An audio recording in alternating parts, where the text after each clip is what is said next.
再來看這中原普渡呢，在屏東恆春上界出名的，就是四姑病比賽。今年是有17隊來報名參加。這過程是由5個隊員安尼相塔，落尾是由這攻擊手靠2條布條，還佫有正溜咧的骹手爬去哩坪仔頂。那這場活動呢，最後是宜蘭頭城的隊伍用差不多11分鐘的時間呢，去拼到第1名，還佫有35萬的獎金。3、2、1。水雷聲吹落去，各隊唱歌選手踏隊員的身軀一個踏一個，先甲掛佇平條的布條啊，用上緊的速度透落來，交予攻擊手。咱第2個8號條陳志豪加油！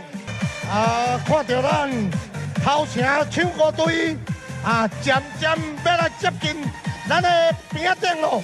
攻擊手除了用2條布條和活跳的骹手以外，有時閣愛用喙鬥北，因為平條面頂攏是牛油，選手愛想辦法用布條甲家己hand的，豆豆啊爬。比賽過程緊張刺激。咱頭城四個隊起立哦！起立哦！落尾是對宜蘭來頭城唱歌隊，用大約11分鐘的時間爬到坪頂，抓着順風旗。避免讓好兄弟認出來，工作人員趕緊把選手的面膜予烏。四姑病唔但需要體力，閣愛比技術，逐年攏吸引真儕民眾鬥熱熱，做伙參加這項100年的傳統活動。這一次沒有想着要得什麼名次，就是平常心，然後突破自己。最難克服其實就是怕滑，我以前會怕，很怕，但是我這一次就是不管它，因為本來就會滑，就不要管它。